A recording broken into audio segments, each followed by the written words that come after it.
In early February of 1959, 9 experienced hikers trekked into the frozen wasteland of the Ural mountain range in Soviet Russia. The group was young, strong, and skilled, and most importantly, not out of their element. Weeks after their trip began, their campsites were discovered in complete disarray.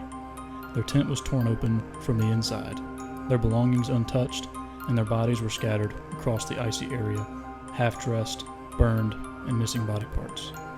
In tonight's episode, we'll dive into one of the most mysterious events that has ever been recorded. We'll talk about what we do know about their trip, what we don't, and what could have possibly happened to those 9 individuals. I'm Ben. I'm Logan. And this is Tinfoil Talk. All right, we're back in it. We're here. Here we are, how many weeks have we been doing this?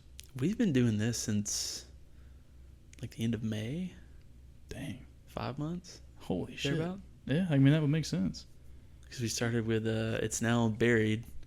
We may redo it in the future, but we started with the Montauk project. We did. That was our first. It's not on any record though, right? It's not. It's on the OG Spotify. Right. We nuked that, so you should be able to find that. Yeah, that one is no longer. It's archived, if you will, forever. I want to go back and listen to it. I did not you? long ago. Yeah, because I've got the raw file here. Oh no! Was it bad? It's really bad, actually. Oh man, it's one of our worst. I mean, we're talking like we're good at this now. Yeah, that was about to be my next comment was going to be. It's not like we're good at this anyway, but that was one like. I would pay not to listen to that. Are we better now than we were then? Yeah, I think so. Like a lot? We're a lot more, like, I think, comfortable in front of the microphone now. Okay. Because we sounded very monotonous. Yeah. And you could tell we were just reading off of it. I remember, like, when we started recording that one, every time we didn't know what to say or we forgot, like, something in the script, we would just stop recording. Yeah. We would stop and be like, all right, let me edit that out and let's start again. And then you were like, wait, no, let's just do it all live and then edit it later. Yeah. That's rough, dude. That's rough. It's a lot easier to just edit one big chunk. For sure. Like, the last one, whatever we did last, it was Geen. We did a lot of stopping and starting in that one. We did some live lookups and whatnot. Dude, there were like 4 clips. And the way I do it, like, I put in the intro first. Like, I'll throw in the intro, I'll get it where I want it, and then I'll start editing everything. Mm-hmm. Because once the intro's in and the outro's in, I'll do, like, I'll mix it and get everything sounding good. It was so difficult because there were, like, 4 or 5 different clips from Ed Gein. God. It's really hard when you have that many pieces that need to go together. Because it's so long. I mean, that episode was an hour more long. Cindy James was an hour and 40 minutes. Cindy James is still our longest. Gein got close. I think it was within 10 minutes of... Oh, was it that long? Overtaking Cindy James. Damn. Yep. This one will be long, too. I don't think it'll quite be an hour and a half. It's possible. There may be a lot of back and forth. Okay. But we'll see. I think we've established... We both know a good bit. You probably know more about this than I do. But this isn't like our typical shtick. Right. Where, like, I bring something you don't have hardly any knowledge of, or you bring something I don't know about. This, we kind of, I mean, this is Dyatlov Pass. This is a very covered topic. It's one of the more popular, and I think there's so much out there that's still unknown about this topic. Yeah. Like, I was doing research, and it's insane how little is actually known about this. Those Russians, man. Now that I think about it, we both brought stories from Russia. I know nothing about your story. It's going to get vaulted, so we don't know when it's going to get played, but I don't know anything about it. I'm excited. Well, good deal. I'm excited. Yeah. 2 Russian stories in one night. 2 Russians, 1 cup. I'm gonna edit there and I'm gonna put it to crickets. Or just one person clapping. Okay. Well, can you talk to me about the Dyatlov Pass? No. Okay. Gotta do the beer review. We do, yeah. We have to remember to rate the beer this time. We do have to remember to rate the beer. We have gone 3 or 4 straight weeks, and we've drank the beer. We've done a crack test, a taste test, and then we just move on. Like, we don't. That's good. Then we get into the story. We get into it, and then we'll remember, like, almost at the end of the show. Yeah. We'll be like, oh, wait a minute. Yep. We didn't. Damn. We never gave it. So bust it out. You want to see? So we All are closing out our coverage of the Angry Orchard Thriller Pack this week. It's going to be tough to beat. What was it? Sinful Apple. Sinful Apple. The Sinful Apple was very Oh, delicious. it's wonderful. Great. It's going to be really hard to beat that, in my opinion. Probably going to be the best. I don't have high hopes for this one, I'll be honest. The name, it looks cool. Again, the cans look phenomenal. The name is what gives me pause. Okay. Because here, do you want to close your eyes or do you want me to? Pull it out. I'm going to look at it, but I'm not going to read the name. Okay. He's got it in a bag here. Okay. Yep. Cool ass can. Angry Orchard Hard Cider. This one is called Headless Pumpkin. That makes me think we're going to have a bit of a pumpkin flavor. Yeah. I like pumpkin. I'm not huge on pumpkin. It's okay. I don't love it. I will not deny I enjoy a nice pumpkin spice latte this time of year. I'm gonna say something right now, and you can believe me or not. I have never had a pumpkin spice latte. Really? No. They're fantastic. I love pumpkin bread. Pumpkin bread's great. Like pumpkin, flavored muffins or whatever. Love it. I made some of those. It was pumpkin spice soft baked cookies, like sugar cookies, a while back. I mean, I guess is that pretty close to what a pumpkin spice latte is gonna give you? More flavor in the latte, I would say. Okay. Those cookies, it's very subtle. Okay, I'll have to give the latte a try. Yeah. Anyways, here, let's do a crack test on the Headless Pumpkin. Headless pumpkin. Okay, sounds like all the other ones. Sounds like Smell? every other can I've ever cracked in my life.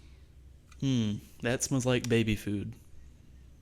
That smells like, man, what is that? Baby food. You're smelling baby food. Is that baby food? That smells like baby food.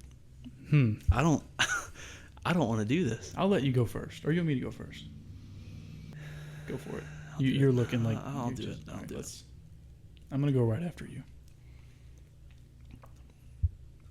That is not good at all. I don't like that. I will not be drinking that. Well, No, I mean, no, so the aftertaste actually is a lot better than the during taste.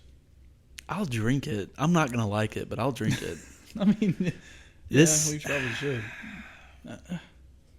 They were really close to having something with this one. I think it's there. I think if you like pumpkin, Yeah. well, but you do like pumpkin. We both kind of do. I don't know, man. I This like one's- pumpkin, I'm on but the fence it's about it. it tastes. This is gonna sound ridiculous because it's all artificial, but this tastes very artificial, like artificial pumpkin. It does. It's very like it almost just tastes like flavored sugar. Pretty much. That's what it. Which I mean, that's all it is. It's just a whole bunch of sugar. But yeah, it's okay. I mean, I'll drink this one. I won't be having another one. Wow. I think this is the super cool can. Yeah. But I think this one is the worst of the. Yeah. Of the group. Yeah. It's not great. The other one. What was the other one? The blood orange. Blood orange with the Jason Voorhees mask. Yeah. I think. Okay. Well, no, I was going to say I think that one was in last place until now. Yeah. I think the headless pumpkin has taken. It's not terrible. It's just not for me. It's not there. Yeah. I'll give this. This. You know what this tastes like? Hold on. Let me go one more time. Okay. That tastes like a really, really flat Fanta. Yeah. Yeah. I can see that. Okay. Like soup. Like it's been in a hot car and it's been shaken up like 4 times. You'll have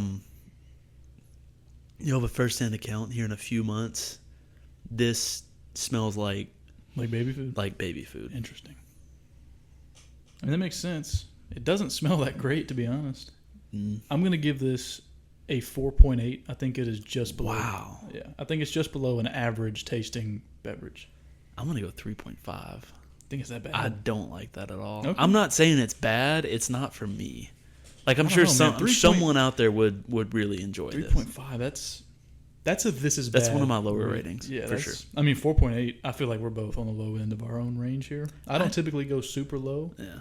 I think there was one we both went like 2.5. What was it? Ooh. I don't remember what it was. It was something just disgusting. It was the hippies and the. That's right. I still got some of my hippies fridge. and cowboys. Yeah. Yeah, they wouldn't stop spewing everywhere. There's a guy. He's a listener. He's a third-party contractor for the store, but he does like a lot of the camera work and fire alarms, things like that.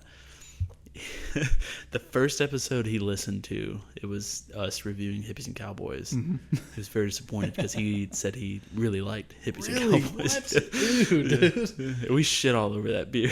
Dude, it deserved it. It tasted terrible. I didn't like it at all. It was not good. I didn't like it. I don't think there's a scenario in which I would willingly drink that, to be honest. No. And it exploding upon impact is not. Yeah, dude, I may not finish this. I'm not going to lie. The more I drink it, the less I like it. I might power through. I have 2 Busch Lights in this bag. Those may... Now you're speaking my language. Do you have more beer?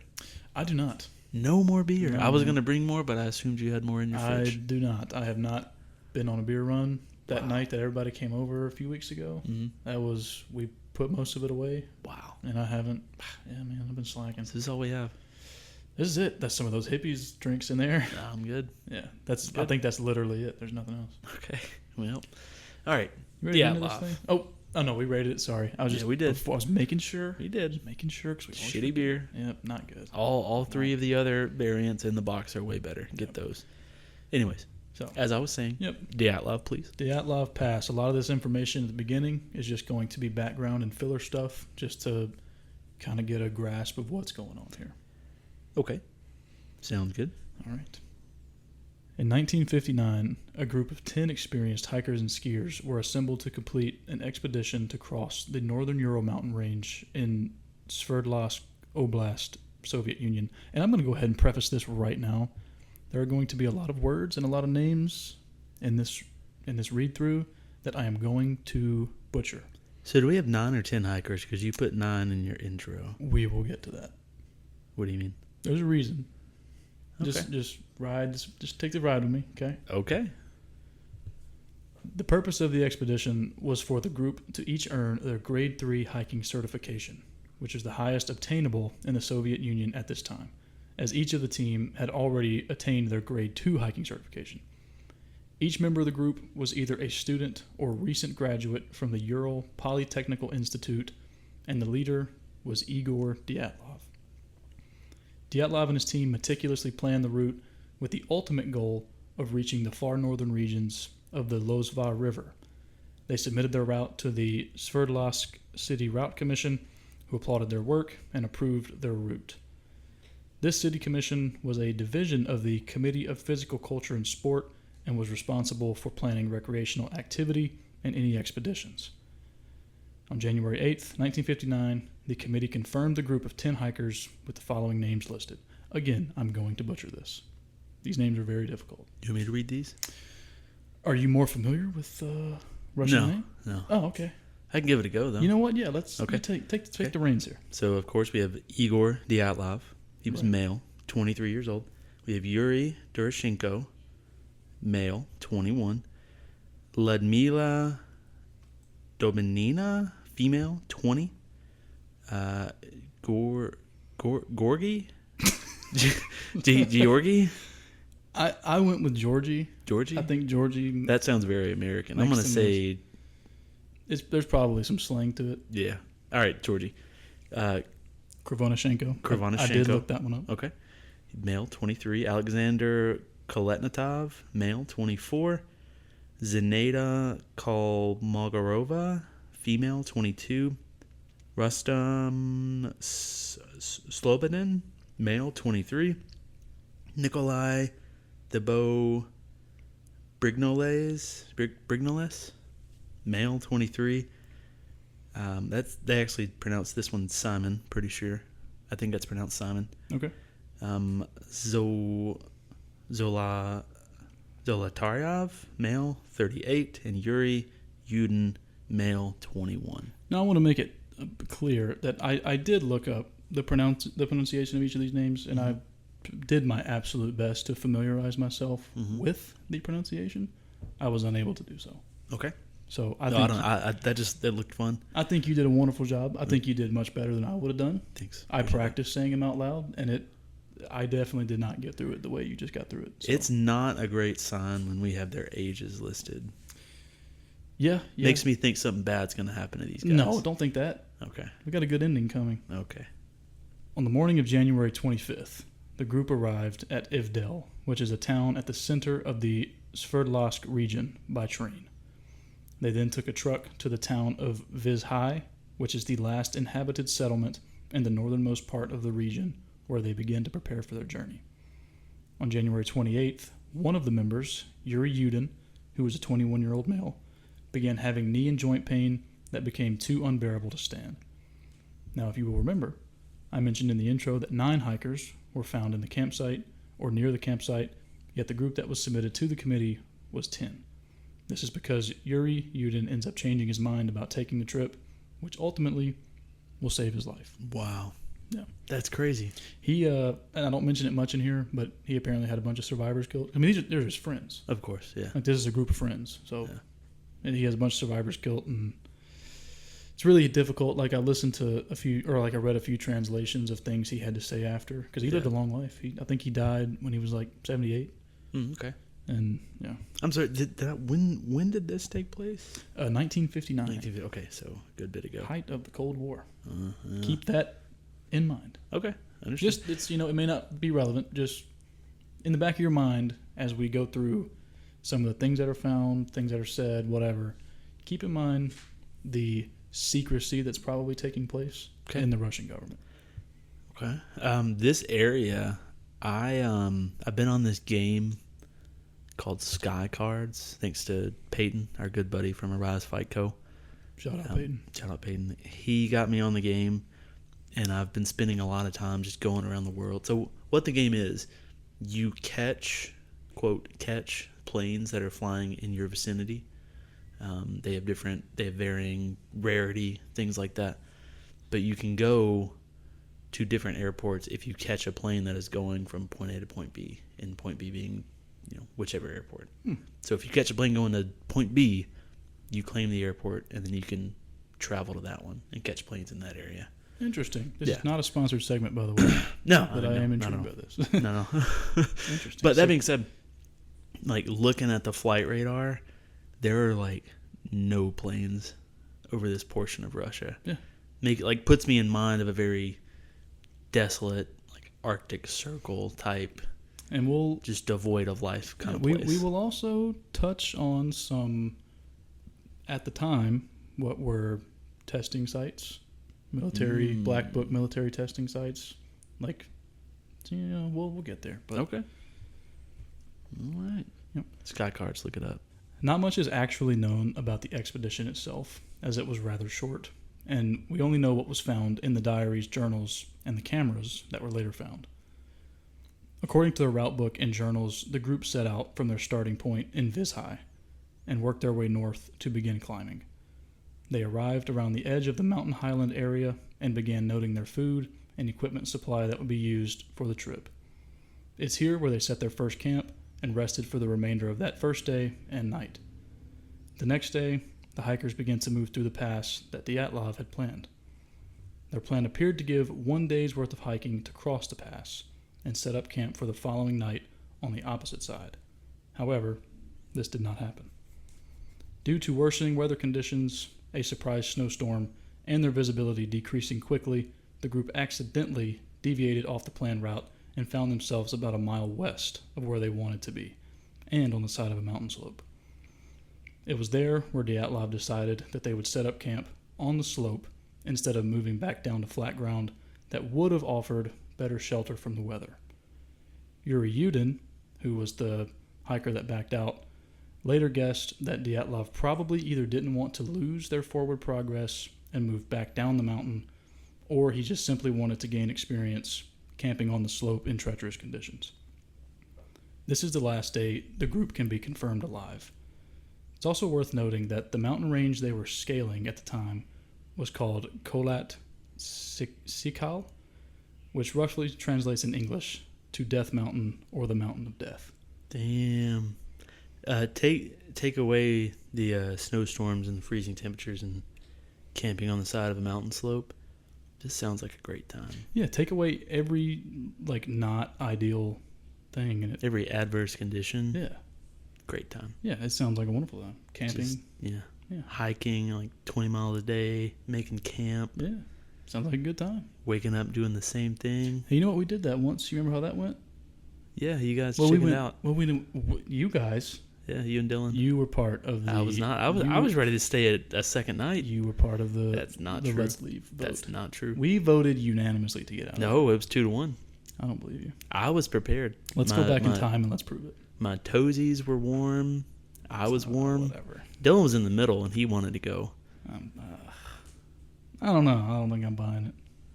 I wanted to stay. I think you're trying to play Mr. Tough Guy over I was there for. I'm Okay. telling you, listeners, I was there for it. I promise. All right. He's a big tough guy. I really wanted to go for it. We planned 2 nights. Okay. Well, we planned 2 nights, but we got out there and the wind chill was like 4 degrees. Well, that's on us. And it was raining. The wood was wet. We couldn't get a fire. That's on us. It is. We did that. It was fun. It was something. It was fun. We purified water. We did do that. We cooked food and drank creek water. Dude, do you remember like the edge of the fire's glow, how dark it got? Mm-hmm. So we hiked what? 5 miles? It was almost 2 hours, but I mean, we had, you got to think uphill, downhill, like heavy backpacks. We had tents on us. Yeah. Like all of the cooking supplies. I want to say it was like 5 miles we hiked. It was a very long way. Yeah, we hiked very, very, very deep into. And then we just decided, hey, looks good. Yeah, let's just set her up here. Remember that old man the next morning? That was crazy, dude. Like 12 degrees outside. This old man is skin tight spandex suit, just hiking through the woods. Just came jogging by. It was like 6:30 in the morning. Yeah. And like the sun's barely up. Yep. It had to be in single digits because it was absolutely freezing. Mm. And he just came trotting by. He's like, "Morning, fellas." We were like, "What the hell?" Dude's psycho. So before leaving for their journey, Dyatlov told his friends at the sport club that he attended that he would send a telegram once he and his group arrived back at the Vizhai region. The latest date that Dyatlov told them to expect his return was February 12th. However, Yuri Yudin later said that Dyatlov expected it would actually be a little bit later than that. As a result of this, the 12th came and went with no message from Dyatlov, and there was no immediate action. It wasn't uncommon for a group going on a strenuous hike to be a few days behind schedule, so this didn't raise any red flags. However, once February 20th rolled around and the group still hadn't returned, a search party was demanded by friends and family. At first, the search party consisted of volunteers from the technical college that each of the members of the group attended. However, they were later joined by the Army and police forces to assist with helicopters and airplanes. It's at this point that the group is over a week late and a full-fledged search operation is now underway. Damn. So you can think, I mean, like I said, it's not uncommon for, a day or two. They're going on a multi-mile hike. This is this route was considered a grade 3 route, which is the most difficult. However, you had to perform that to receive your grade 3 hiking certification. Was it a stipulation that you had to do this in the middle of winter in the northern hemisphere? I think that's how the weather is all the time there. Really? I don't think the weather ever dips away from freezing cold. It won't be so right now, and I don't even think I mentioned it actually, but right now it's in the negative 30s. Oh shit. Okay. Yeah, it's it is if you're outside for more than probably 3 or 4 minutes with no clothing on, you're going to get hypothermia. I feel like you could have got this same effect outside of the fatal cold. Yeah. Doing it anywhere else in Russia. Yeah, or you could have just went in June when it was 20 or 30 degrees. Yeah. And a couple thermal pants and a big jacket would have been okay. Yeah. But I mean, maybe, and I didn't think to look at what it takes to get a grade 3 hiking certification, but maybe you have to do it in extreme temperatures and extreme weather. Maybe that's part of it. Yeah. To prove that you said at the time grade 3 was as high as you could go. That was if you had your grade 3, that means you can hike and survive in literally any conditions on Earth, according to their process. Okay, I'll let this one slide. Okay.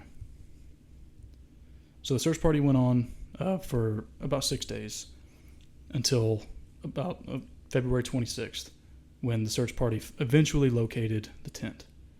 It was in pretty bad condition, and overall the entire campsite baffled the search party. Mikhail Sharavin, the person who ended up finding the tent, described it as half torn down and completely empty. Also, the tent had a massive rip where the group appeared to exit, and it was cut from the inside. Upon immediate inspection, no bodies were found in the campsite or around it. The party did notice footprints, however, leading away from the camp, in what appeared to be single-file, uniform walking pattern. 9 sets of footprints were found, left by people only wearing either socks, one shoe, or were completely barefoot. The footprints all led down to the edge of a nearby wooded area toward the opposite side of the pass where they had came from, which was a little under a mile to the east. While following the tracks, some of the footprints began to be covered with snow and could no longer be tracked.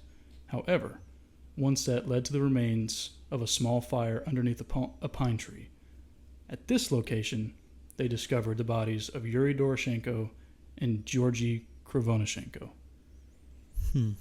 So we have our first discovery of bodies. So this tent, they found it where they originally had to make camp on the slope of the... Okay. It was still set up. And then you have single file exit. In what appeared to be calm. Mm-hmm. Like there was no evidence of panic, no sporadic movements. It was just, it looked like somebody just cut the tent open and they all just walked out. Yeah. Was how it was described. I mean, that's what I wrote down here, because up until this point, it seems like things may have went wrong, but they still had the wherewithal to try to save themselves. But at what point do you... I mean, something has to be wrong.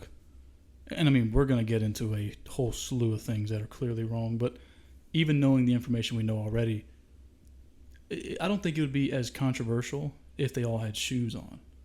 Oh yeah, forgot about that. Because a few of, I mean, and I'll get into what each person's wearing when they were found. Like some of them are barefoot. More of them are barefooted than not. Using the realm of hypothermia with that. And then, so you mean like a hypothermic, like they think they're getting too hot, yeah. But all 9 of them at the exact same time. Well, you said some of them still had their shoes on, right? Or did every single one of them have their shoes off? Well, I'll get to it. Okay. Well, I'm going to cover what each one's wearing. I think we'll just keep our thoughts. Okay. We'll develop theories. I'm working on a theory. That's him telling me to shut the fuck up and let him read the story. No, it's not. I'm just saying. I don't want us to get ahead of ourselves. Okay. Is what I'm saying. So you're really putting that pumpkin drink away. You liking it? No, but I just don't want to pour it out. That's fair. I'd rather drink it. That's fair. You should crack open a bush and mix them together. Let's not do that. I don't want to taint the perfectness of that bush light. You're right. How dare I say that?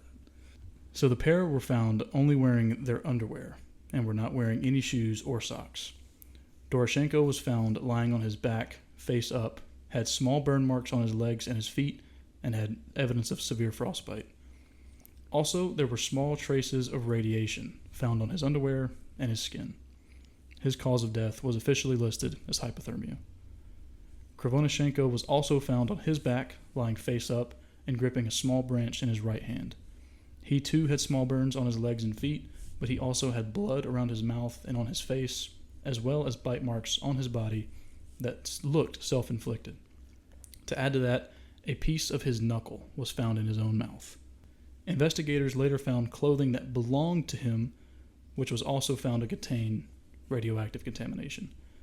His cause of death was officially listed as hypothermia and soft tissue damage due to fire exposure. Upon further investigation, it was evident that one of the men had climbed the tree that they were found underneath and went about 15 feet up, though it is unknown why. What do you make of that? So I made a note here. Doroshenko and Krivonashenko, outside of like the radiation, I don't have an answer for. That'll be a theme going forward. There is absolutely zero explanation for the radiation. I'm going to go ahead and say that now. These two right here, Doroshenko and Krivonashenko, the way that they were found in their underwear, no shoes, even the bite marks and like the knuckle in his mouth, I think you can attribute that to hypothermia-induced hallucinations. Okay. I think the radiation. That's one of the more popular theories, and we'll get into those later at the end. But that is one of the popular ones that they, like, some of them started dealing with that, and they cut the tin open. But then you have the radiation. Like, that makes no sense whatsoever. There's a lot more that's not going to make sense. Okay. And then who was the one that climbed up the tree? They're not sure. They're not sure. Because they were kind of decomposed to the point where there was no evidence really of which one climbed the tree. They just know that one of them did. Mm-hmm. And they assume that it was Krivonashenko because he was holding a small stick in his hand. Okay. So they're thinking maybe he was climbing and grabbed it and it broke and maybe he fell on his back and died. Okay. Not sure though. Understood. So after Doroshenko and Krivonischenko were found, the bodies of Igor Dyatlov, Rustem Slobodin, and Zenaida Kolmogorova were found between the pine tree and where the camp was originally set up. It's noted by investigators that their bodies were found in poses suggesting that they were on their way back to the camp from the tree line. Dyatlov was found wearing a flannel shirt, underwear, ski pants, and an undershirt. He had no shoes on and only one sock on his right foot. He had minor abrasions on his face and his forehead, bruised knuckles, and minor cuts on his leg. His cause of death was officially listed as hypothermia. So, do we know enough about the site to say if there was an avalanche? I'm not going to comment on that just yet. Okay. I don't want to get ahead of ourselves. Okay. We will assure you. You can write it if you want, just avalanche it, but we will get back to it. I promise you, because it is one of the more lean towards theories. Okay.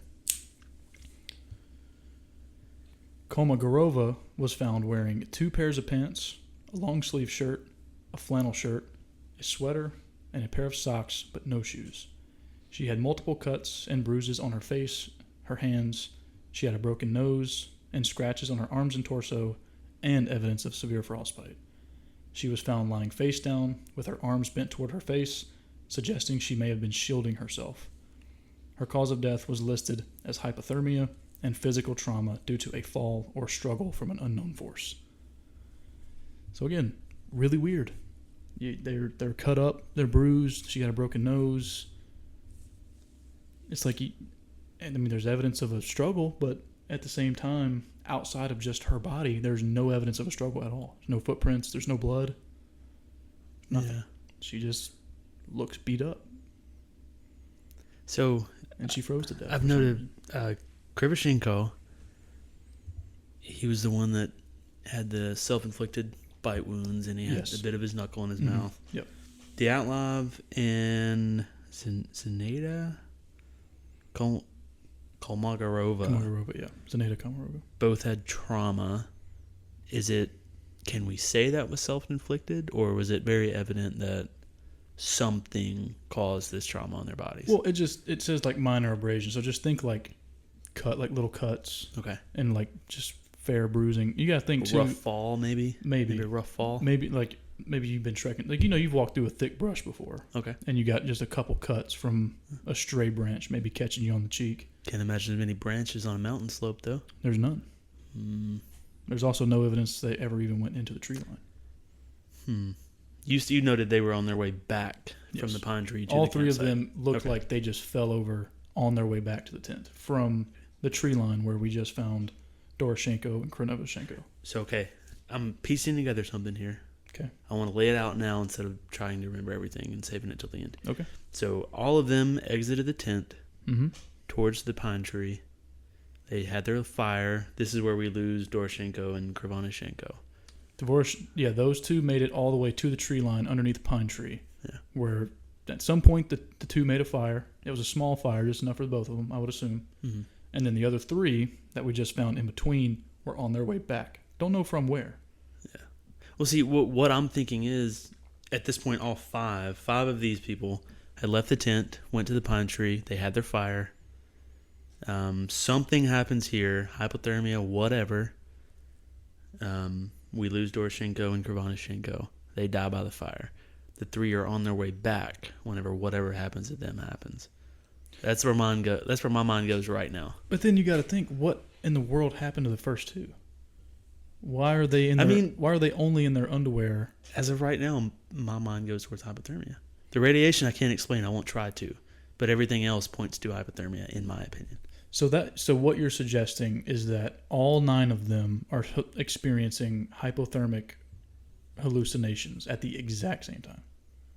Well, I mean, because all 9 of them would have to agree in a fugue state or whatever to cut the tent open and just walk single file. Well, not necessarily. If one person is having a hallucination and cuts the tent open and then starts walking, I mean, everyone else in the tent may try to follow them to kind of get them to come back. Okay, I'm not disagreeing with you, but I want to play devil's advocate for a minute. Okay. Let's say me, you, and 7 of our closest friends, which I'm not even sure we have 7 close friends. Well, yeah, we do, I guess. We may have exactly 7. Anyway, we decide we want to do this. We're going out in lethal temperatures within a matter of minutes. Say one of us obviously starts having a really bad time. Maybe they were slowly developing hypothermia without realizing it. We get in the tent. Obviously, this is 1959. They don't have space heaters. Like, you've got a fire and your body heat, and that's it. Starts freaking out. And they cut the tent open. They're spazzing out. Say you're just in your drawers. You running out into the cold? Are you going to, matter of fact, are you going to walk slowly, single file, out into the snow and then follow him all the way to the tree line with no clothes on? Well, okay, so we can't determine the timeline here. You said some footprints were covered over by snow. Maybe later on, like further down. Around the campfire, around the tent, at the campsite, all 9 footprints were shown walking single file to the tree line. Okay.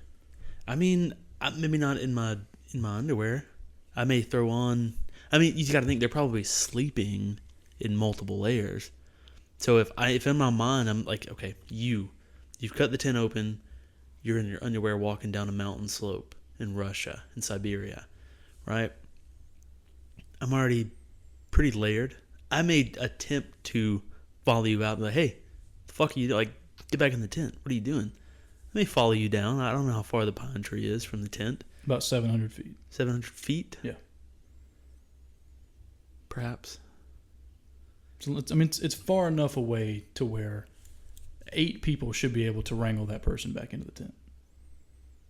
And I mean, again, I think this is the part that I get hung up on the most, and the radiation. Yeah. Like, you cannot explain logically, at least, why on earth 9 people calmly walk out into negative 30-degree temperatures in the middle of, well, we don't know what time it was. Yeah. But at any time, doesn't matter, but calmly walk out with, like, extremely underdressed. Yeah. Some of them literally having no clothes on. There's no... My mind goes to Doroshenko and Krivonishenko. Maybe they both had these hallucinations at the same time. One of them cuts the tent open, convinces the other one, like, we have to go. Come on. They go. The rest of the group wakes up, and they realize there's a giant gash in our tent. 2 of our members are gone. Let's wander out, follow their tracks, see where they are. So they're going to wander out also underclothed? Maybe they didn't. Maybe they didn't know how far they were going to have to go. Dude, maybe they were on their way to the pine tree. You're talking about negative. Like, you will not, like, as a group of 9 people who are they are for sure too smart to go out there with no clothes on. Maybe. For sure. Maybe. But I mean, again, like, if you don't know how far they've gone, right? Like, if you don't know how far they've gone, maybe you think, I'm going to step outside, just see, oh, they're over there. They go down there, oh, they're dead by this tree, running back to the tent. Then you yourself die. I don't know. I mean, maybe, but... Doesn't make any sense, but I mean, nothing about this story makes sense. That's true. There's no logical explanation, and there's just as good of a chance of that happening as literally any other theory that we'll get to. But that one, I don't... And I don't want to start jumping theories yet. Let's get through a little more. So the third body that was found, that we did not get to, Slobodin. He was found wearing 2 shirts, an undershirt, 2 pairs of pants, 1 sock, and no shoes. He had a fractured skull, bruises on his arms, legs, face, and blood in his nose. It is believed whatever caused his skull fracture did not initially kill him, and his cause of death was listed as hypothermia coupled with a non-lethal head wound.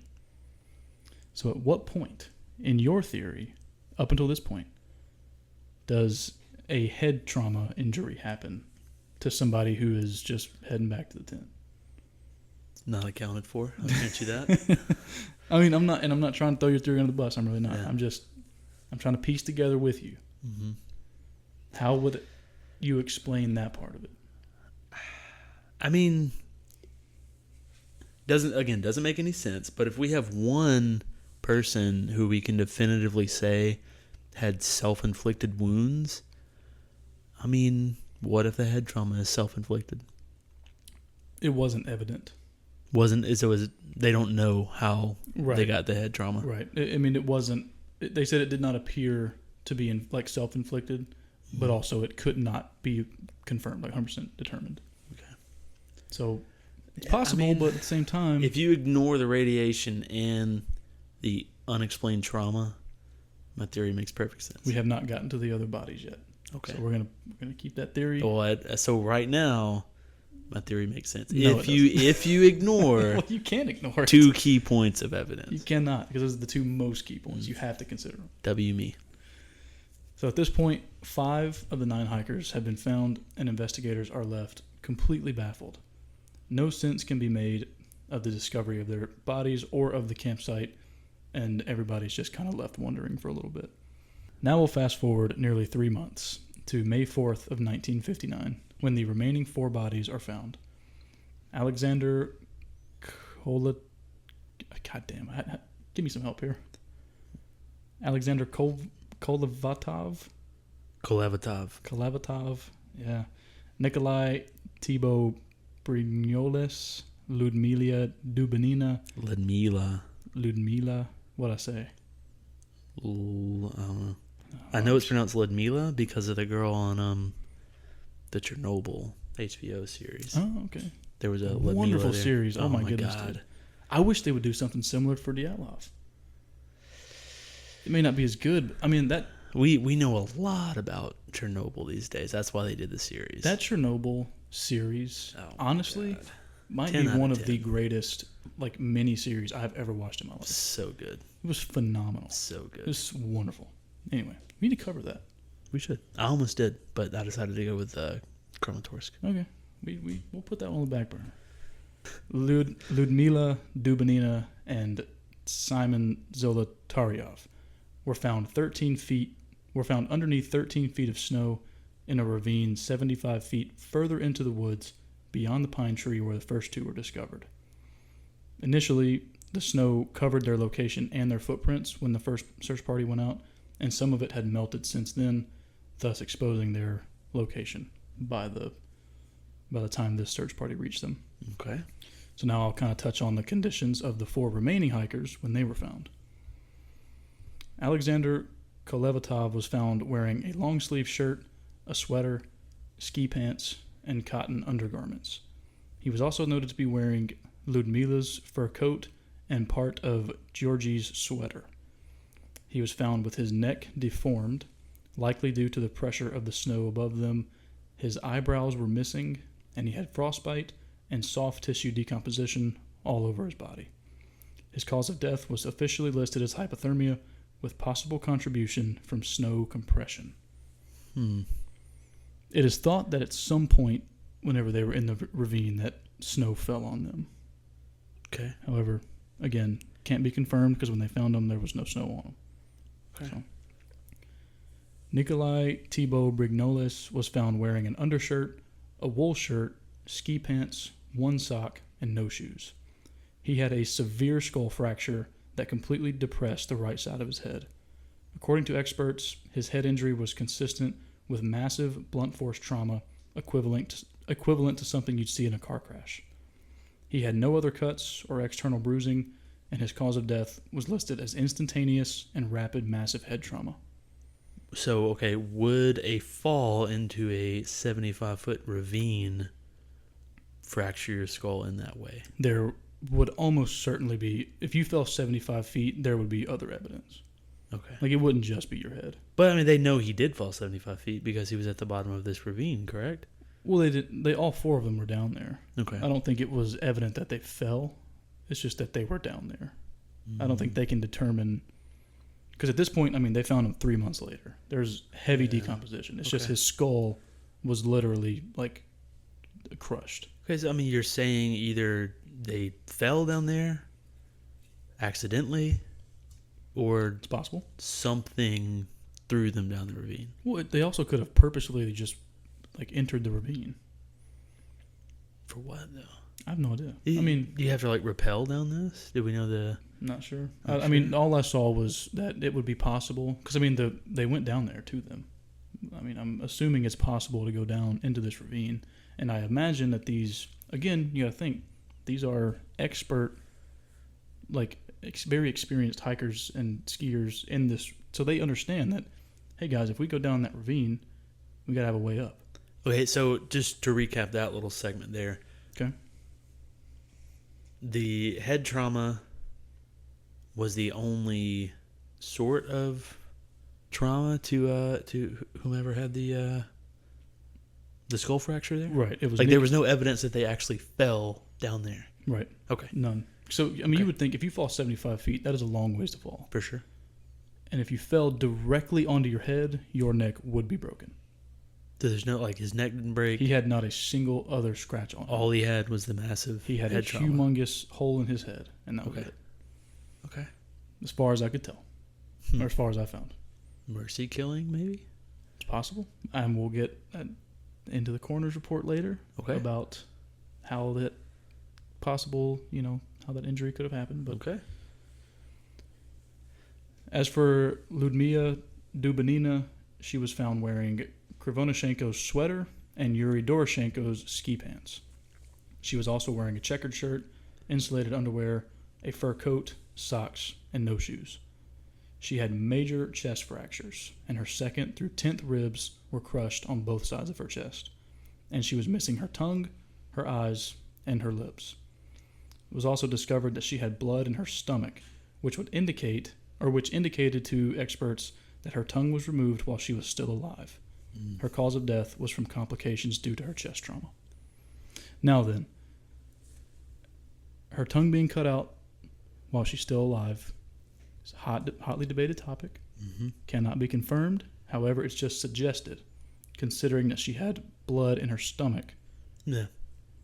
You can't say for sure, but it is a possibility she was alive. Right. And there was no like internal damage to her stomach. So there's no other explanation as to why there would be blood in her stomach. Okay. Other than, well, her tongue was cut out and she swallowed some of the blood. Okay. Like that is the only logical explanation given the circumstances.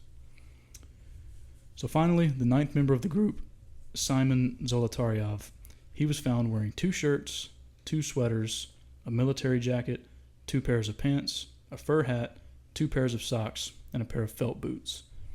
He was noted to be the most equipped for the weather, considering the time. His injuries were similar to Dubinina's. He had massive chest fractures, with ribs 2 through 5 being crushed on his right side.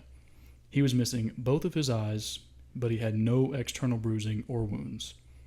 Oddly, a camera was found around his neck that was in perfect condition. His cause of death was severe internal trauma to his chest cavity. Have you seen the picture of him with his eyes missing? I have, and I'm actually going to show you a couple pictures when we get to our theories. Okay, sounds good. But that picture, oh my God. Yeah. That's haunting. Explain That's that. horrible. So you can argue like maybe an animal came by, but it would be obvious. What animals are going to be in this area this time of year? Right. I mean, you're talking about a very select few species that are even able to be out in this kind of weather. And even if they are, I doubt they're going down 75 feet into a ravine and eating just the eyeballs of a person, and then that's it. Yeah. I don't know how to explain that. So like the internal trauma, the head trauma, to me it really seems like they fell down this ravine. And maybe they did. But then, where are their shoes? Why is his skull crushed in? Why are his eyeballs missing? Who cut her tongue out? Yeah. Like, maybe they did fall in, but that would imply... I mean, you know what? I think this whole thing could be explained if the scene at the tent was chaotic. If it looked like somebody cut open that tent and they all just scattered, that would make so much more sense. And honestly, I don't think this would even be a big story. Okay, so the scene wasn't chaotic, so we can rule out an avalanche. Is that what you're telling me? Maybe. Maybe. Okay. So I'll get into it. I know I say that a lot, but because there's a lot of things that could or couldn't be true. Okay. And I'll kind of lay it out the best I can, I guess. Okay. So I'm going to do a little recap, just to Sounds good. because I've said a lot of things. Need that. Refresh ourselves here. Yeah, I'm not gonna do a super big recap because that was a lot of reading, but I'm gonna just generalize it real quick. Okay. So to recap, the group were split into a pair of two under the pine tree, a trio found beneath the tree and the camp, and then a group of 4 found down in the ravine. 6 of the 9 were reported to have died from hypothermia, given that they were underclothed or not clothed at all. 1 died from a massive head trauma, and 2 died from internal wounds due to unknown causes, but resembled a sudden and powerful external force to their chest. So that is what we know at this point for a fact. Mm-hmm. Up until the last 4 of the group were found, the narrative of the incident was believed to be just a miscalculation on part of the group, and that they simply just froze to death. However, once the other 4 were found with massive internal and external injuries, everything changed. And as for answers, no one had any clue. The official inquest that was delivered by lead investigator Lev Ivanov stated the following. 1. 6 of the group members died of hypothermia, 3 of them of fatal injuries. 2. I'm not going to number them, actually. I'm just going to read the list here. There were no indications of other people or animals nearby on the Kholat Syakal part of the mountain, apart from the 9 travelers. The tent has been confirmed to be ripped open from the inside. The victims died 6 to 8 hours after their last meal. Traces from the camp showed that all group members left the campsite in a calm manner on their own accord on foot. Some levels of radiation were found on one victim's clothing. Its origin is unknown. And that statement there was later... This is from the official report back in 1959. Okay. That statement was not entirely true. It was found on more than one person's clothing. Okay. It was found on, I think, everyone's clothing and some of their bodies. Understood. So I should have changed that, but I didn't catch it. So more than one. To dispel the theory of an attack by the indigenous Mansi people, which we will get to in a bit, Dr. Vazrazdeni stated that the fatal injuries of the 3 bodies could not have been caused by other human beings. Quote, because the force of the blows had been too strong and there was no evidence of soft tissue damage. End quote. Well, and we also have only their 9 sets of footprints. Right. Right? So, Right. Okay. I think you can pretty handily say they weren't involved. Sure, yeah, I think you're right. Documents that were released contained no information about the condition of the hikers' internal organs. And lastly, an unknown number of camera rolls of film. Jesus, hold on. An unknown number of rolls of film are still missing, including certain frames from rolls still intact. Okay, so I have not touched on that yet. Are you implying someone may have spliced out some rolls? It is possible. Is that what you're saying? It's possible. Is that what you're saying? I'm saying it had to have happened either before the expedition, and there would have been no reason for that because film was expensive back then, or it happened after the fact. Keep in mind, they're down in this ravine with nasty injuries, and Simon had a perfectly intact, looked like, from accounts that I read, it looked like it didn't appear that the camera had been there as long as like the bodies had been there. It was in pristine condition. Okay. Like it had no frost damage. Because keep in mind, if that camera had been laying that for 3 months, some of the snow melts, maybe water gets in it, but nothing. Perfect condition. So, Okay. and I'm not trying to insinuate anything. I'm just throwing out some information. Now, the autopsies were performed by Dr. Boris Vozrozdeny, who I just mentioned in the inquest, who confirmed the injuries to some members of the group could not have been the work of another person, as they were too severe. He also did not include the condition of the internal organs, so that information is completely unknown. So we do not know, like obviously we know that there was blood found in one of the girls, I forget who, she had her tongue missing. but the actual condition of the organs is not known. Okay. So do with that information what you will. At this point, I'm going to rule out any kind of Soviet cover-up. Interesting. I'm going to go ahead and rule that out because, reason being, if the Soviet government wanted to cover this up, somewhere you said, or maybe I read ahead, after Ivanov retires, he wouldn't retire, like he would have been dead. The autopsy report would have said they all died of hypothermia. Full stop. I mean, it did. But the autopsy said 6 of them died of hypothermia, and then the 3 others died of just an unknown natural cause. But that's what I'm saying. Like, if the Soviet government was trying to cover something up, there would have been no record of the tent being cut open. To me, in 1959, like the grip the communist regime had on the country in 1959, like it's not 1986. This is 1959. It would have read, these 9 hikers died of hypothermia, full stop. No mention of the tent being cut open, no mention of a camera being found, no mention of all these fine details, the little details that we do have to this day. This wouldn't even be a story if the Soviet government wanted to cover it up, in my opinion. You could be right. I think it depends on the cause of death. That would dictate. If the cause of death was government related, and we'll get to that as well, then I think there's a possibility, or then I agree with you. I don't think they're involved, because if they were involved, then they would have just, from the get-go, they would have just covered this up completely. They tried to cover up Chernobyl. You think they were going to let slip radiation readings? Well, that's what I'm saying. What if they didn't know that they were responsible for the deaths of these people, and then a search party goes out and finds them? The government doesn't even know. So the government steps in and is like, okay, how can we just make this look as vague? Like, what kind of autopsy doesn't show the conditions of the internal organs? That just about defeats the purpose of even doing the autopsy. Unless, like, the doctor's already decided, oh, this person died from hypothermia. No reason to do a full autopsy. Yeah, just forget about the big hole in that guy's head. He froze to death, for sure. That's my point, though. Like, what kind of doctor is not... And you did read ahead a bit, but it's okay. With the doctor retiring. I only read the first sentence of that paragraph, I swear. Well, that's fine. We'll get to what he thinks. Okay. He's got some interesting things to say. Okay. So the official case report, which was signed, again, by Lead Inspector Lev Ivanov, concluded the following statement.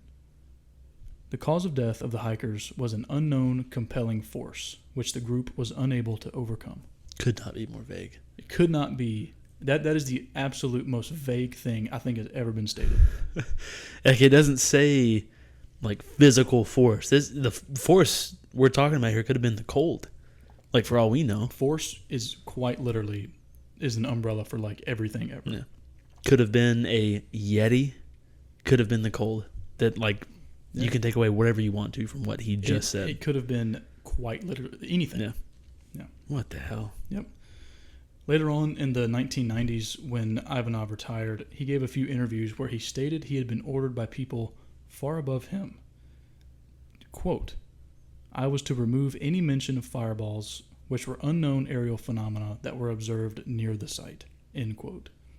He stated that he personally believed that these, quote, fireballs were the direct cause of the group's death, and that the Russian government covered all of it up. There were military weapons testing facility about 60 miles from where the hikers were camped, so it's not impossible for this claim to be true. Okay. However, there is, and we'll get into the theories here in a minute, there's no shrapnel, there's no bullet casings, like there's nothing that would support that theory. That we know of. That we know of, you're right, that we know of. Maybe it was found and destroyed, who knows? Who knows? I'm just saying, like, in 1959 Soviet Russia, yeah, that is true. We absolutely do not have all the information from what they gathered.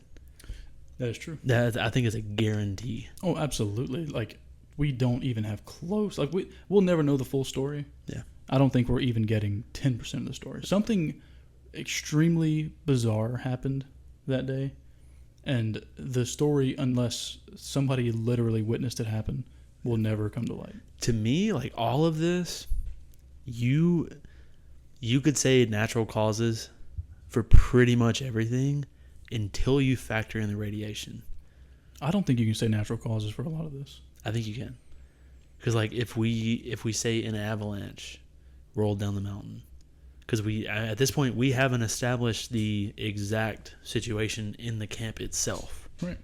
So maybe an avalanche rolled down. Well, the tent was still standing. So the tent was still standing. Yeah. It was Okay. still like the tent pole. It was cut open and it was like, it was a little bit kind of funky. Like it was still standing. You could still walk into it. But it had a little snow on top of it. Obviously, it had been out there for a week and a half. Mm-hmm. So Okay. maybe it snowed. Maybe a small avalanche came at some point. But again, you know what? Let's jump into theories. Let's jump We into the keep theories. getting ahead of ourselves. Let's jump into the theories so we can start talking about this. So, branching off of what you just said about avalanches. Okay. The most widely believed theory is that the group was spooked out of their tent by what they believed to be an approaching avalanche. So they cut through the tent in a panic, fled downhill to avoid the snowslide, where they froze to death. Now, aside from speculation, there is not a single piece of evidence that supports this theory. There was no avalanche debris field that would suggest an avalanche had at any point crossed through the campsite. The tent and the surrounding area was seemingly undisturbed whenever it was found, and the hikers' footprints appeared to be calmly walking and not panicked. Additionally, an avalanche would not explain radiation, missing body parts, and just sporadic injuries that don't fit a snowslide. Okay. So I'm not saying that you rule out an avalanche entirely. I'm saying that the odds of it just being an avalanche it has to be 0. You can rule out an avalanche at the campsite. Yeah, and I think you could rule it out, period, because there's no evidence of one. If there's an avalanche, Are we saying there's no evidence at the campsite, or there's no evidence, period, anywhere near where they were of an avalanche? well, there was no evidence of an avalanche from the tent to where all the bodies were found. Okay. So at no point, they were found. Some of them were found like 400 feet from the tent. Okay. All right. So it wouldn't make, like, if there was an avalanche like half a mile that way, Yeah. they wouldn't have made it that far with no shoes on. Okay. No avalanche. I'm on board with that. Okay. And, I'm not saying no avalanche. I'm saying that the odds of it.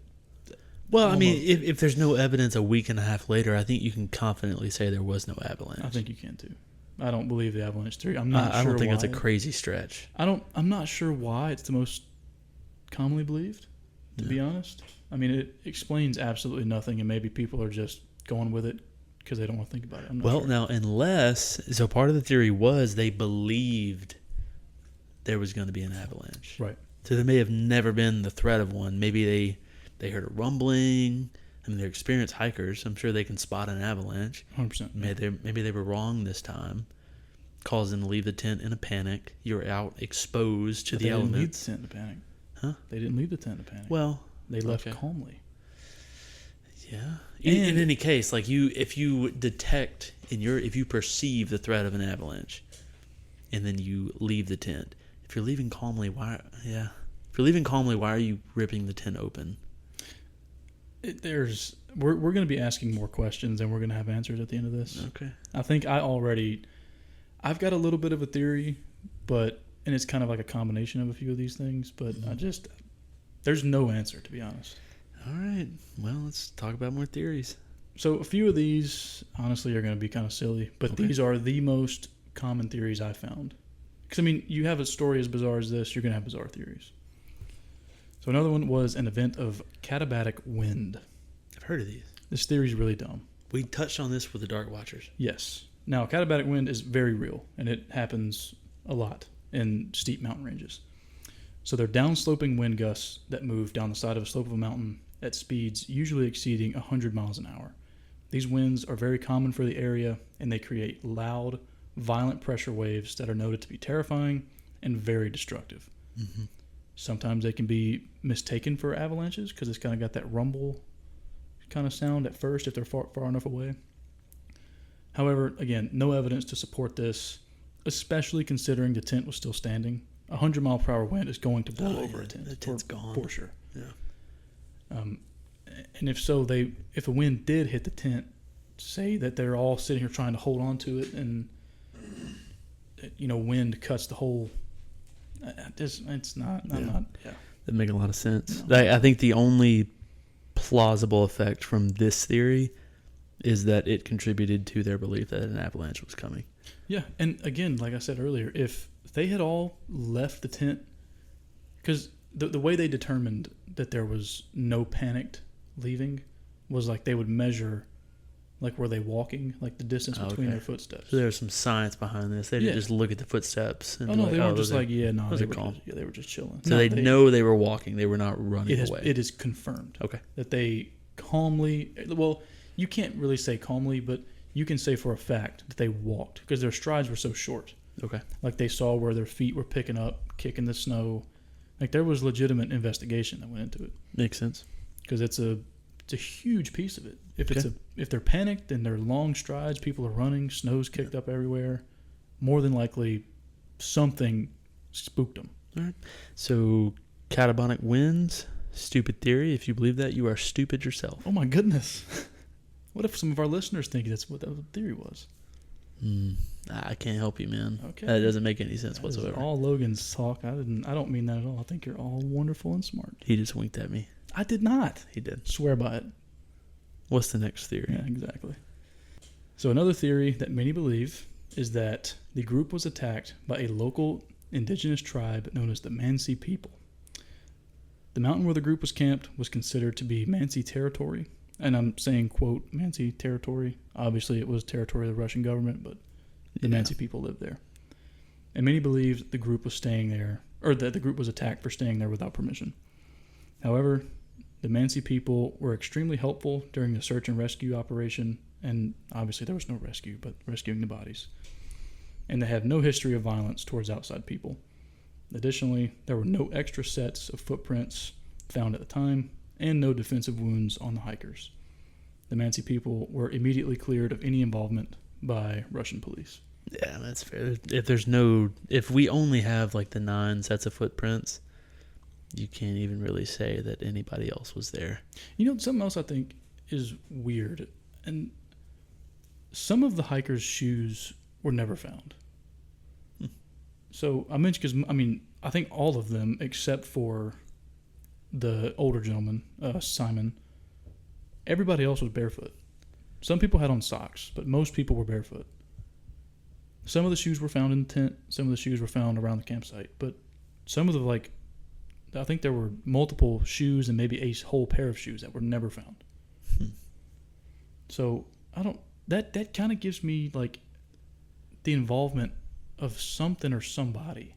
Okay, but there's no footprints. Why don't we have more footprints? That was my question. That's true. And there was not really any evidence of a snowfall, like between the time that they appeared to have died and the time that they were found. So there was there was snow that would fall out of the trees above that covered up some of the footprints into the woods. Yeah.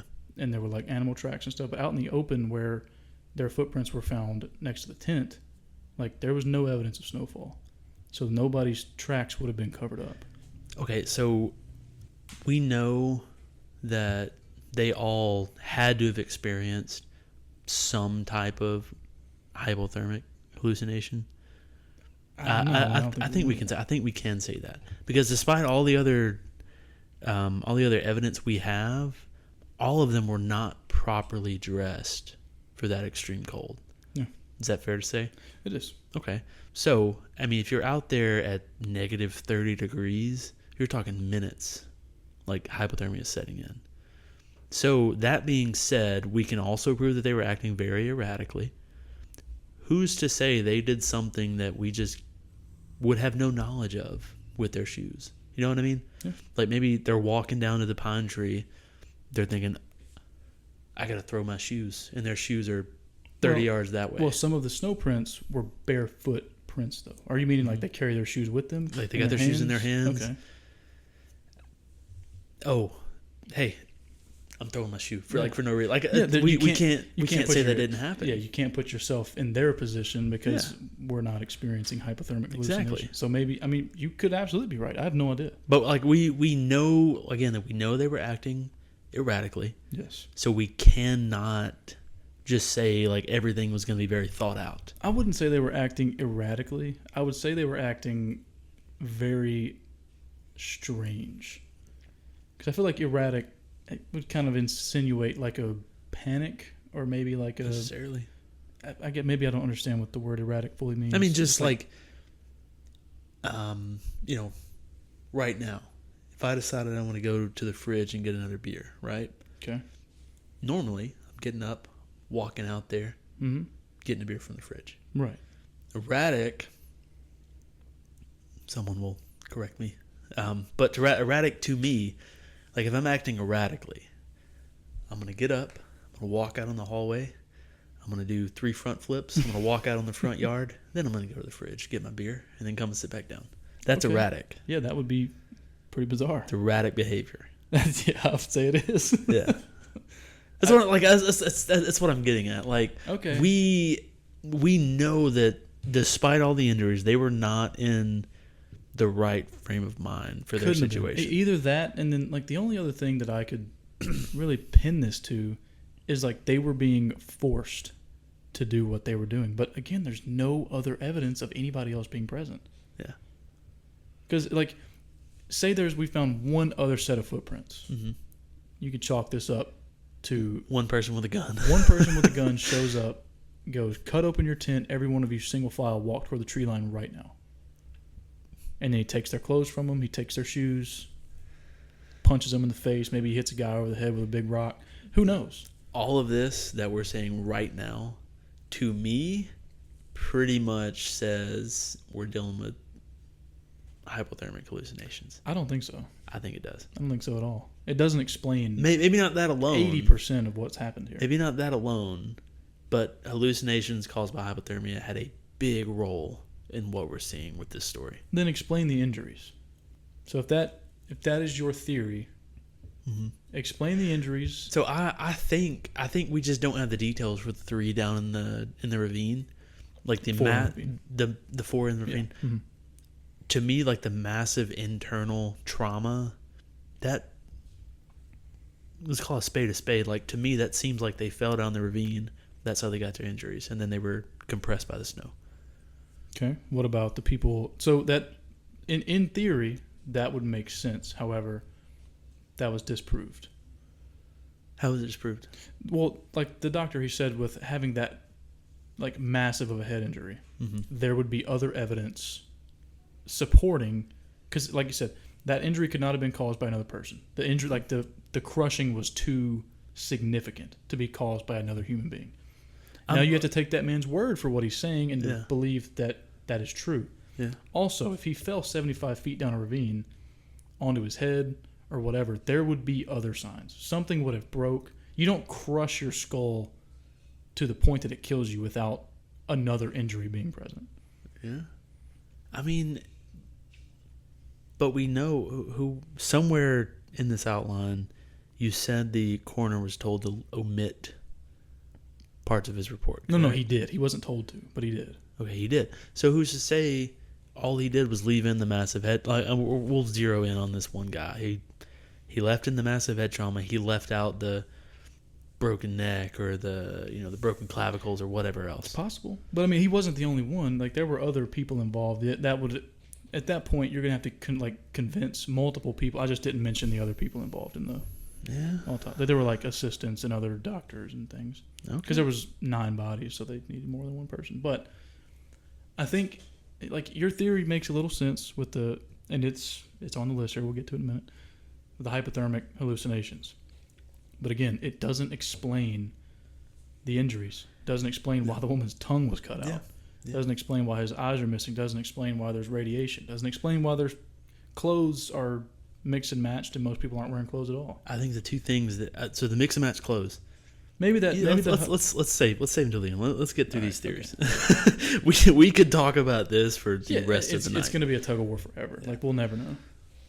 Let's lay out all the theories and then So we just mentioned We'll the talk. indigenous tribe. I think we're both ruling that out. Obviously, no evidence. Yeah, there's no footprints. I mean, No. you can't say anyone else was there. So here we go. Another theory that is not as widely accepted is the group was a victim of hypothermic disorientation. It's common in hypothermia cases for victims to feel as if they're on fire, so they want to remove their clothes in a panic and try and cool off. Now, this theory doesn't hold much weight, as it would not explain the initial lack of panic from all 9 hikers, and it doesn't explain the injuries or the radiation found. Yeah. So, I'm not counting out the fact that maybe that was a factor, because it's obviously very possible.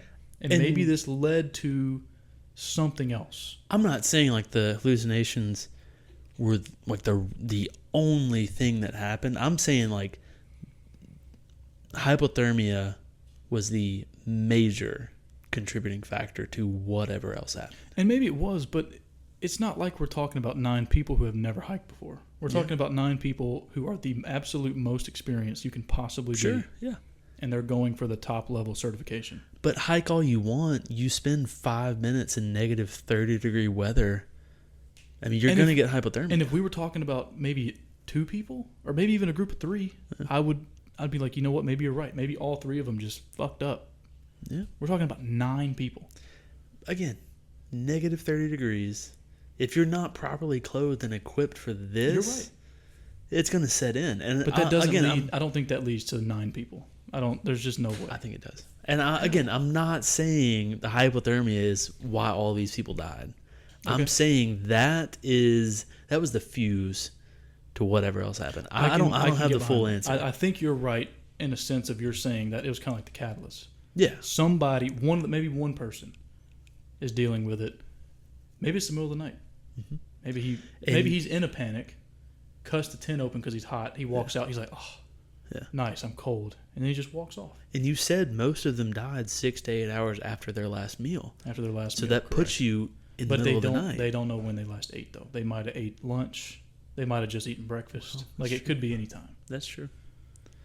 But to me, like that, in my head, we are in the middle of the night. You've had your meal. You've laid down for bed. Why are you in the tent if it's not nighttime? Well, I mean, they could be like we're talking about like the first night. So they might be in the tent logging in their journals. Maybe they're preparing for the next day in the tent. They're not going to be out in the cold. I just feel like you don't set up your tent unless you're down for the night. Well, what if you want to sit down and like journal about your day? I think you take a rest. I think you find somewhere to take a rest. I don't think you think how long it takes to set up a tent. Well, that was the first thing they did. They get to the campsite. They set up the tent. So they're at their campsite. Yeah. I feel like they're probably down for bed at that point. I think you like. If you're setting up your tent, you have found the spot you're going to sleep that night.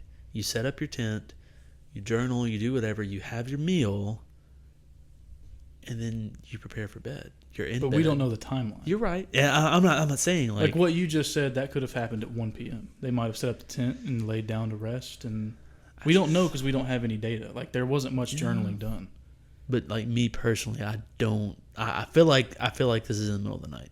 It could be. I mean, I have no idea, obviously. It's just as possible that it was in the middle of the night that it was in the middle of the day. The whole time we've been talking, like in my mind, they have been woken up in the middle of the night. It's possible, yeah.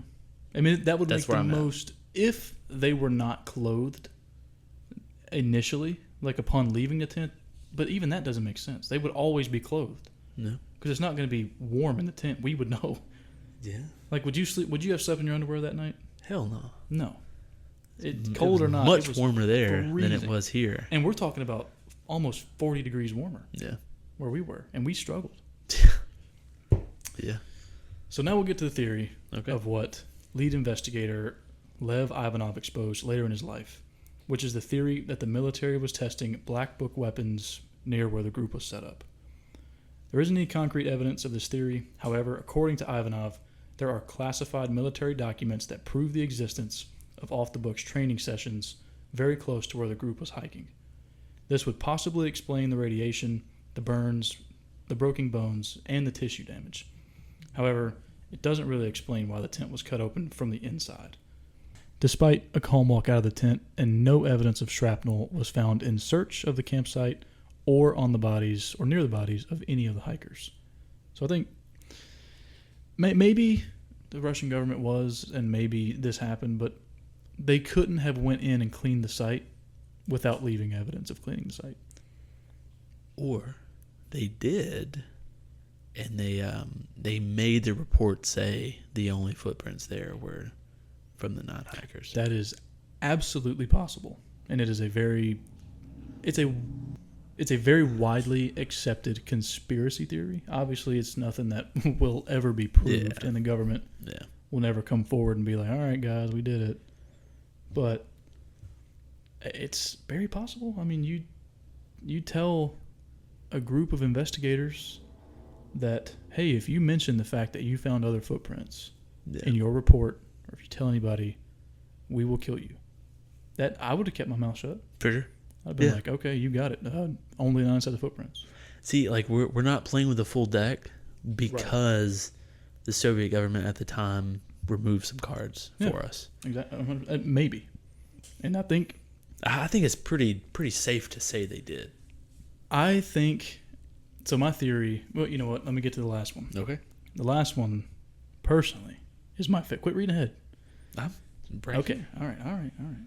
It's my favorite theory. Obviously, well, let's get to it. So the final theory: the group were the victim of a wild animal or unknown humanoid known as the Yeti. Yep. That's it. That's it? That's the one. You think we solved it? Yep. There was one photograph in the last slot of the film, on the last roll of the film, and of one of the cameras that depicts a large human-like figure in the woods. It cannot be confirmed who or what this picture is depicting, so it is up for interpretation. I have not seen this picture. I'm going to show you this picture. It's going to be a live lookup. This is a real, confirmed photo. Tell me now, is that a Yeti or is it not? That is not a Yeti. That is a person in snow gear. That is a person in snow gear. Yeah. Very easily not a Yeti. Yeah. God, man. I know. And I'm sorry to set you up like that, but there were some people that believed it. And obviously, That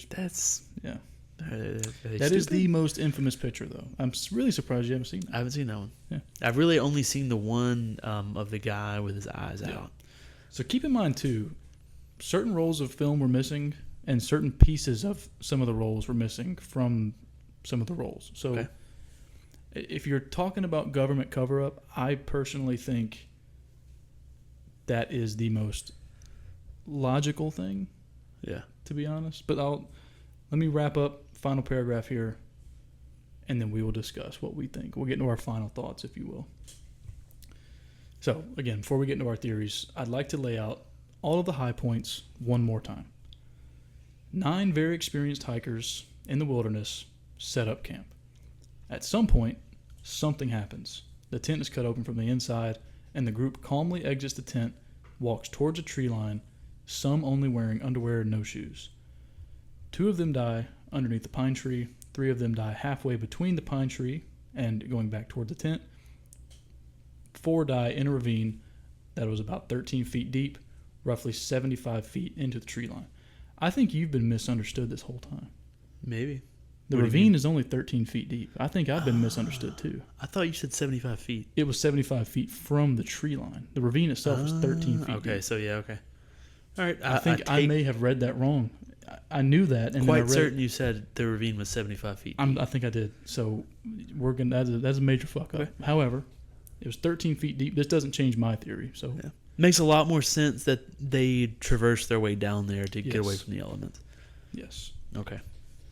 Most of the hikers are severely underdressed and allegedly die from hypothermia.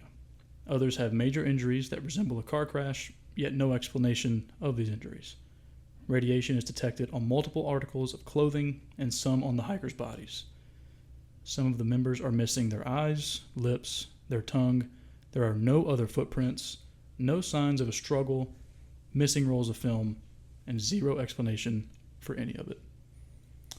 So, what are your final thoughts? And what is your possible explanation for what happened to these unfortunate souls? Aliens. Aliens. No, I'm just kidding. I was like, whoa, let's do it. I think hypothermia played a huge role. I think that is what set us off.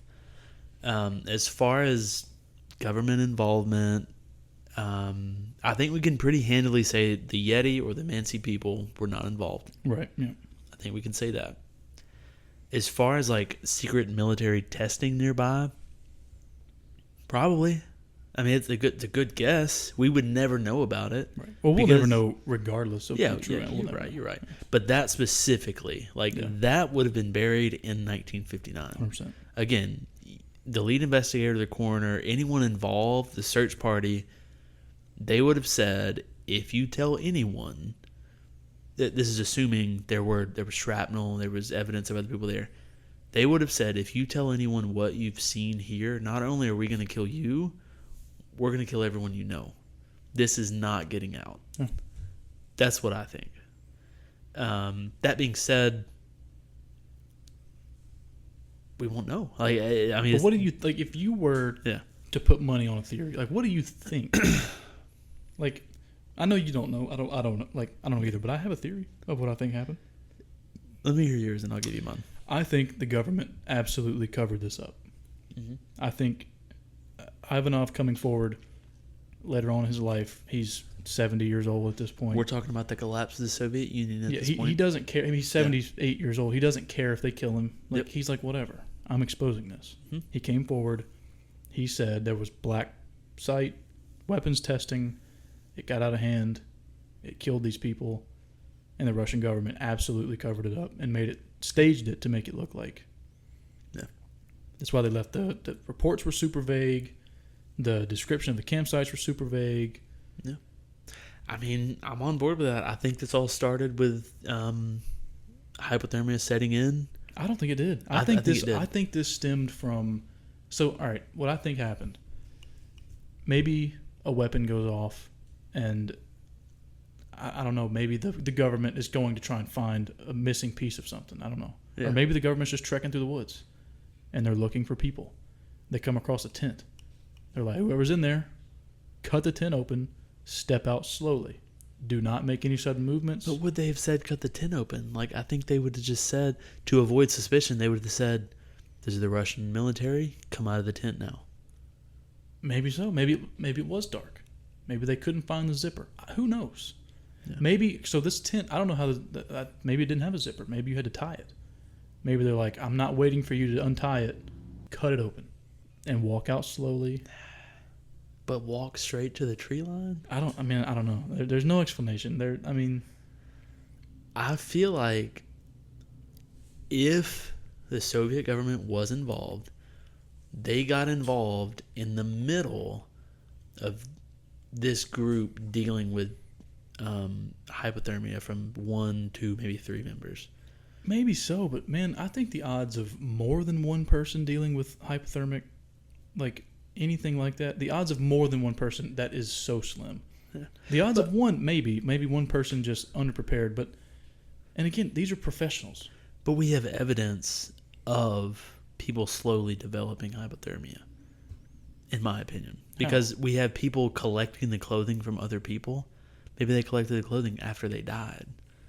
If the one that was in the most, like the best shape, had Ludmila's fur coat, maybe Ludmila's already dead. So he was like, okay, she's not going to need this fur coat. I need to survive. So, but the question is, how do they get... So in your scenario, you're attributing it to like a slow progression through hypothermia, right? Mm-hmm. With Russian military involvement. I do believe there may have been testing nearby, and then when the military realized, oh shit, like the hikers are here, we have to get rid of them. I think it's a mixture of that. Them, though? Like, if you're like, okay, well, you guys got to go. I think you feel like, okay, hey guys, you have to leave. This is a restricted area because their route was planned. Unless they were already acting erratic due to hypothermic hallucinations. All 9 of them? I'm just saying. I don't think that theory holds any weight at all. I'll be honest. I think it does. I cannot possibly there's no way you genuinely think all 9 of them were having hallucinations. I don't think all 9 at the same time. Even more than one of them would be insane. No, it's not. No, it's not. No, not at all. You're talking negative 30 degrees. Like if you so you started with 2 people, right? The 2 guys out by the fire. Maybe they had hypothermia at the same time, right? The group is at this point. Their tent is cut open. They are exposed to the elements. In my theory, I'm assuming it's dark time. It's dark outside. You're traversing the side of a mountain. I'm also a little tipsy. You're traversing the side of a mountain barefooted? But at this point, if you're already experiencing hypothermia, you've covered up your body, right? You've covered up your body. You forget to put on shoes. I don't think... First of all, I don't think your shoes ever come off. I think if you're sleeping... I don't think your shoes come off. I think they do. I don't think we'd have the answer to that. Maybe. Look, I don't... I might be drunk. I don't believe the hypothermic react. Like, I don't believe that at all. Maybe one of them was dealing. But what I'm saying is, if you have one dealing with hypothermia that gets out of the tent, I think the group tries to rein in the one, thus exposing themselves to the elements. Maybe they fucked up. They were not properly dressed to go out and look for their friend, and then that sets off a chain reaction. Because you don't know the timeline of when they actually died. That's true, you don't. But you know it happened over the course of a week. If you're exposed to the elements for more than a week, of course you're going to experience hypothermia. Well, yeah, obviously they had been dead for a while. I mean, there was decomposition. Like it was evident they died within 8 hours of the first day ending. So they died quick. Do you factor in, let's say the Russian government was involved? You're not going to shoot them. Maybe you beat them up. You bash them with your guns, whatever. Maybe, yeah. We don't know. This is my theory. Yeah, this is my theory. Maybe. It's a mixture of hypothermia, the hallucinations that come with that sometimes, and some type of Soviet government cover-up. So you think it's just horrible timing? Horrible timing. For the hikers. I mean, I think logically, the most... I'm going to piggyback off your theory a little bit. I'm going to say I think the most logical theory is middle of the night, one of the members accidentally, somehow, some way, begins having hallucinations, slices open the tent, just in a crazy state, just walks out into the snow. I think this creates a domino effect of, oh shit, like what the hell? People start waking up, like, oh my goodness, what is he doing? Now, why the others? Now, maybe he cut the tent open, didn't tell anybody, everybody's sound asleep, it's so cold.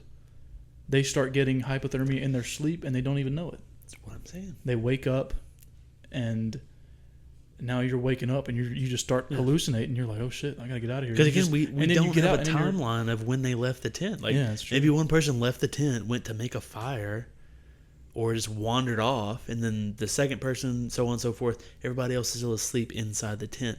But at this point, you can't put the toothpaste back in the tube. You are exposed to the elements. Everyone is now experiencing hypothermia. And it affects everybody differently. You also can't explain, the radiation. Yeah, I've given up and tried to explain that. You can't explain the radiation. You cannot explain why people were missing their eyeballs, their eyebrows, why there was random soft tissue damage, why there's woman, she's missing her tongue, their faces are cut up, you had a broken nose, but you have no defensive wounds, so there's no signs of a struggle. Yeah. So again, this looks like horrible, horrible timing of a hypothermia disaster mixed with some type of government involvement. It's the only explanation. It still doesn't explain the radiation. I don't understand that. I mean, I don't understand the radiation, so I don't know. But that's my theory. Our theory is we don't know what the fuck happened. No, we don't know, and nobody knows. See, like you can explain away 2 to 3 different points, but there is not an explanation that will cover all the bases. No, there's not. There's just not. I think the radiation, and there's a few key points where if they were any different, you would have a logical explanation. Like radiation being a huge one, and then them calmly exiting a tent. That's also another one, because it's common in hypothermic hallucinations, Yeah. for there to be panic, for you to be in a panic state. You're running, you're freaking out, you're rolling around the ground, like you're having like almost like an anxiety attack. Yeah. But it was calm.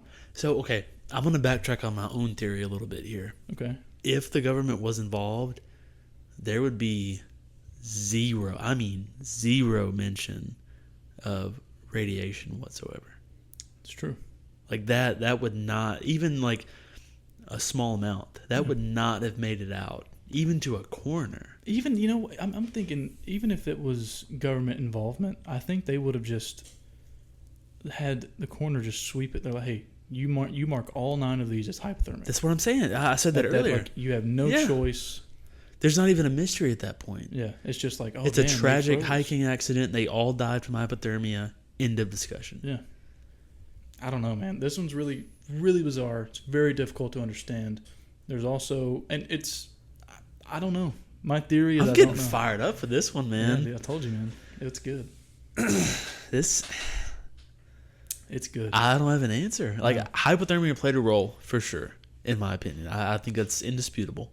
I think it did. Whether or not it was natural is up for debate. Like, whether they were forced into the cold with no clothes on, like outside of their own power, or if they did it due to hypothermia already on setting, I think we don't know. Okay, so back to the radiation. I'm gonna lay out a theory for you, right? Okay. The group is in their tent. They have had dinner. It is in the middle of the night. Everybody's asleep peacefully. One person starts experiencing hallucinations from hypothermia. They decide it's either Doroshenko or Krivonishenko. One of these two sets things off. They decide, I'm burning up. I have to get out of this tent. Cut it open. They're on their way out. The other one, whichever one experiences hypothermia, the opposite one is like, oh shit, this guy's losing his mind. Okay. Let me go and try to rein him in.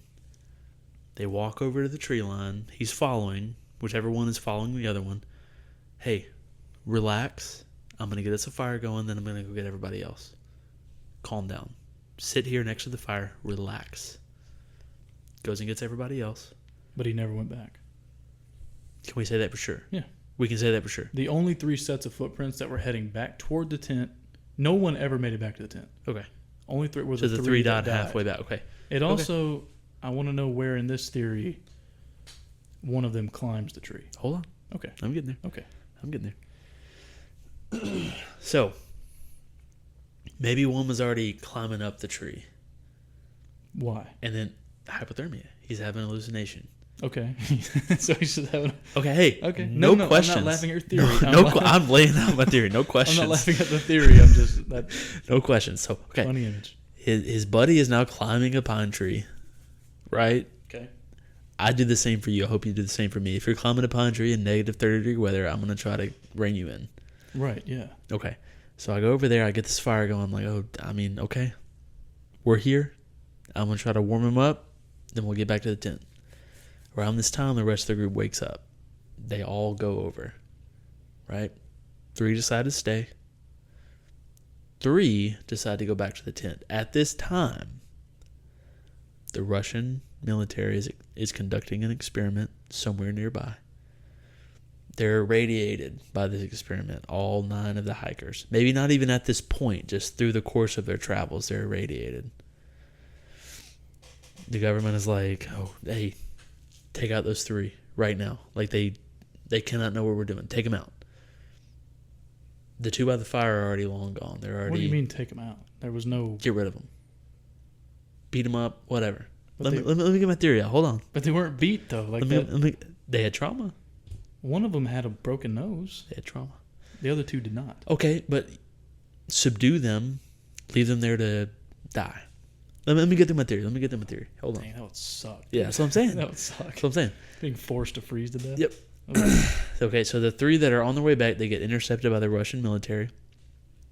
Subdued, they're left there to die. The 3 that are still by the fire alive, they're like, oh, shit. They're here. Those 3 guys they're dead. We can't save them. These two guys are out of their fucking minds. Let's get out of here. Let's go. They get chased down, beat up, subdued. That's where they die. They're military, deep sixes, all the information surrounding this.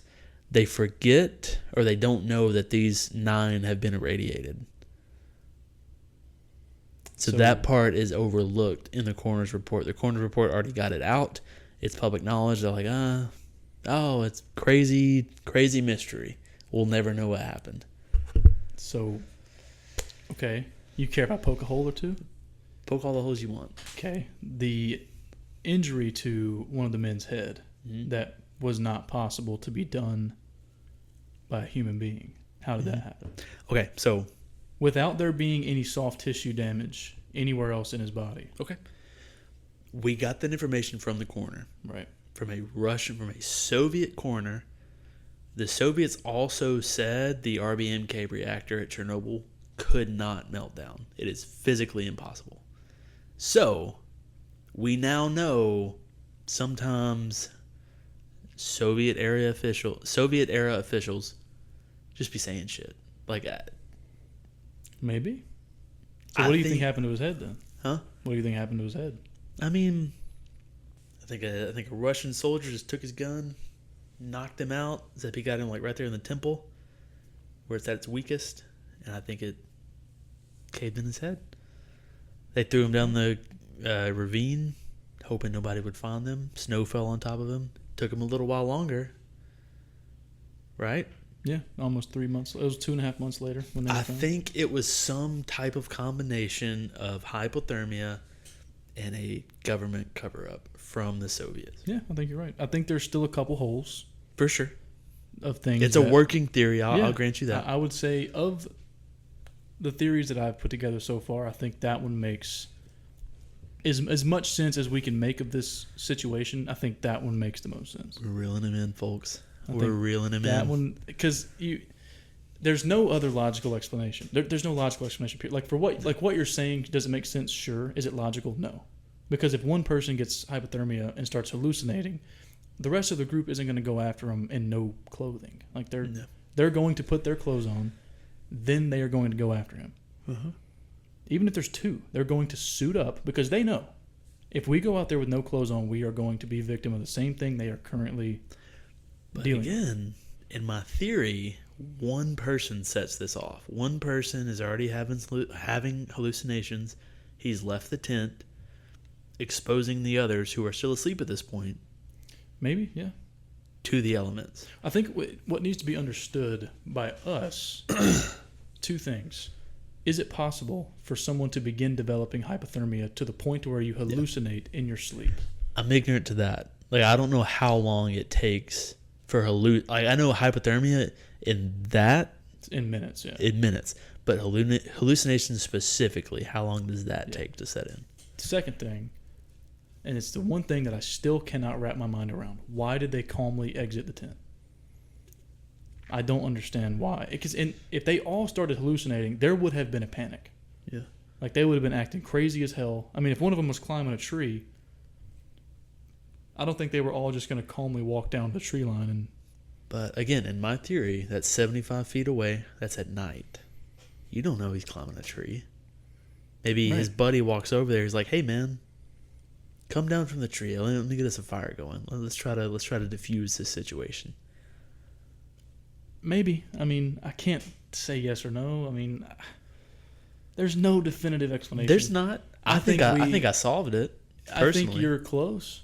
I think if the official story were to come out, I think it would look something like that. I think it would look something like there was some sort of internal conflict between the members, and then the government got involved, and it spiraled into what it spiraled into. And this may have gone differently if one or multiple members were not having hallucinations. Yeah. Maybe like the government could have walked up and like, hey, you're going to spend X amount of years in prison for this because you were here when we were doing this. But then you have a guy climbing a tree, clearly out of his mind. They're like, okay, all right, let's cut our losses. But all you guys are dead. At the same time, their route was approved by the city government. I mean, so officials knew where they were, when they were going to be there, and why they were there. Their route was publicly planned with the Russian government. So are you telling me the Soviet government in 1959 could not have made mistakes?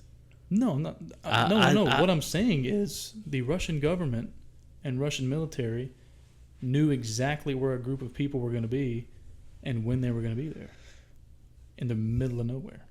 So yeah, that is our theory. I think we got far with trying to solve it. I don't think we got nowhere No, near we the right solved answer. nothing. We did not do anything else. Hey, we had fun though. That was fun, yeah. That was a fun. I told you this would be a fun one to speculate because it's so out there. But that is going to do it for this episode. If you enjoyed the show, make sure to follow or subscribe wherever you're listening. And if you really want to help us out, leave a quick review or rating. Tell everyone you know. Really helps. You can find us on Instagram and YouTube. Just search up Tinfoil Talk. And find us on Apple Podcasts and Spotify. Thanks for hanging out with us tonight. Until next time, grab a beer, put on your tinfoil. We'll see you soon. Let us know what you think happened to the 9 people in the Dyatlov Pass that day. But until then, love you, bye. Bye.